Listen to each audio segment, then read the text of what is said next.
Hi there, friends of the Ron Rogers YouTube channel, and this is Ron Rogers. That's why it's the Ron Rogers channel. And I'm going to tell you stories about flying into Beijing during the New Year. Now you're going to say, hey, I'm seeing this today and New Year's was yesterday. No, I mean, it's not like the 4th of July where they do it in one day. This goes on for like ever. And this is what I discovered as a brand new airline captain, pilot, things like that, that flying into any city in China during New Year's is a big, big mistake. Now we have a local Chinese friend named Helen who gave my wife this very nice Chinese calendar. You can tell it's Chinese pandas and it's got all sorts of stuff like that. But anyway, it's a very nice Chinese calendar. But let me get rid of this a second. That's it's hard to see at night with sunglasses anyway. And now you're okay. Now you're back in focus. Okay, let me tell you about flying into China on New Year's, their New Year's Day. Okay, it's something you only do as a new pilot once as a bidding error. Now, okay, Chinese New Year 2025. It is the year of the snake. Okay, granted, lawyers have to have, their year too, but whatever. Now, it's a typical Chinese celebration. They've got the dragons. Dragons are a big thing over there, and I'll show you, one of the influences of the whole dragon thing. And you've seen the dragons and stuff on any Chinese New Year. But okay, we're going to Beijing. This is my very first trip. And Beijing is not known for its good air quality. When they had the Olympics there, they shut down all the factories, they let the air clear out, and it was actually nice for a short time. But the air there is just horrible. And sometimes I'd have layovers for like 2 days or so.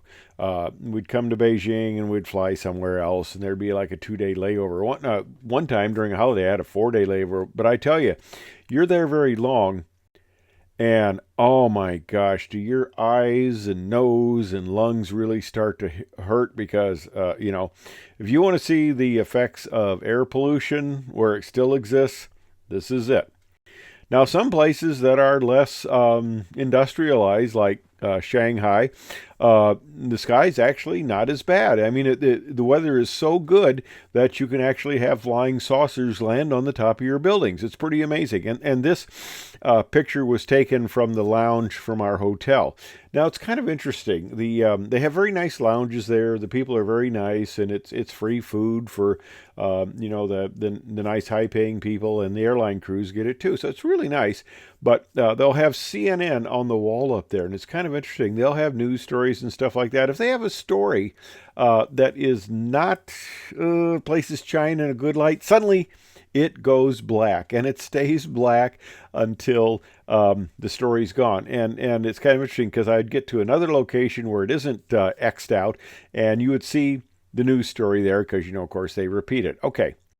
Well, here we are back where the air pollution is nasty in Beijing. And you're probably saying, what does that have to do with the price of tea in China? Well, I'd have to stop and ask these people about the price of tea in China. But anyway, Beijing is a big city. It's huge. I think it's got like 40 million people in that. And I flew it a lot. I flew there a lot. I enjoyed it. You could get a bunch of cheap crap and stuff.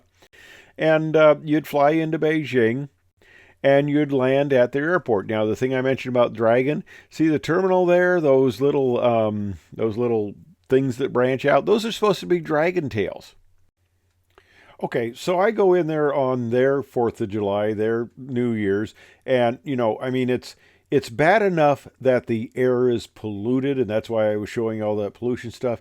You start throwing in these massive amounts of fireworks, and it doesn't make the air quality any better whatsoever.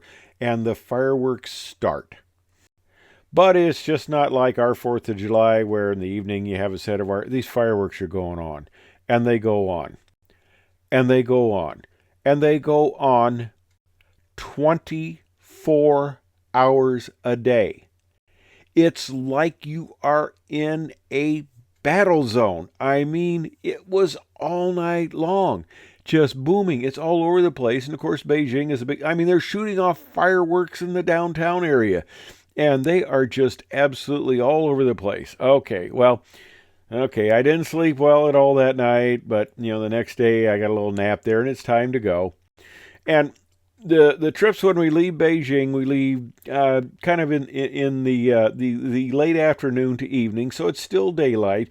And this is the deal where when you go from Chicago to Beijing with the international date line and that, we go fairly far north, so the sun goes up, the sun comes down, it doesn't quite set, it goes back up, and then it comes down. So it takes us one day crossing the international date line to get to Beijing, but coming back because of that and the rotation of the Earth and things like that, you go 2 days crossing the international date line. So you take off and the sun goes down, the sun comes up, usually when I was out of my break over Alaska.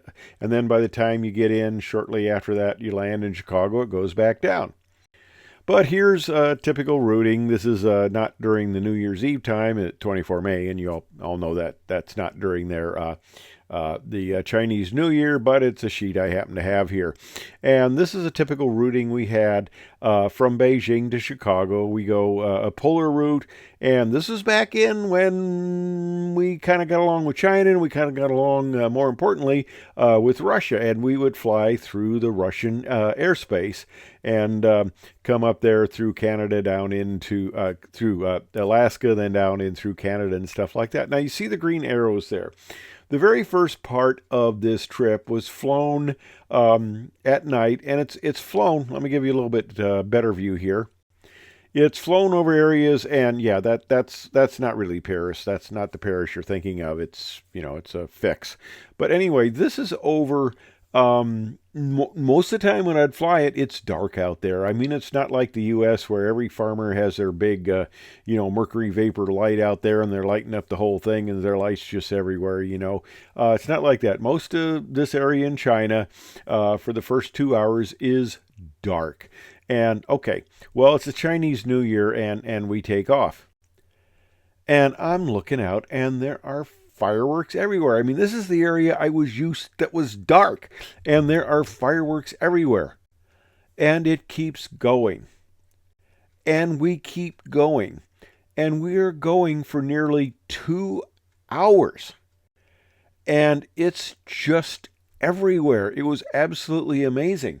I had never seen so many fireworks so continuously. I mean, we're traveling at 600 miles per hour and it's for 2 hours and it's just going on and on and on. And I'll tell you, it was the most amazing thing I've seen about how a country has a New Year's celebration and how extensive it is. I mean, this is a big deal. People go home to their families and stuff like that. It's not quite as almost mundane as our 4th of July is, where we have a night, we have fireworks and stuff like that, and some people shoot off fireworks different times around the 4th of July and all that stuff. But anyway, this celebration just went on forever, and I'd never seen anything like it. But that's my story about flying as a new airline pilot. Well, new on the 777 flying international, not knowing that this was one of those times that you did not bid to fly to anywhere in China or in that whole area, Hong Kong and stuff like that, because you were not going to get a very good night's sleep. Well, I hope you found that interesting, informative, and otherwise non-fattening and all sorts of good stuff. Thanks for watching. I'll put my hat back on. Okay, there we go. Okay, hope you appreciate that. Thanks for watching.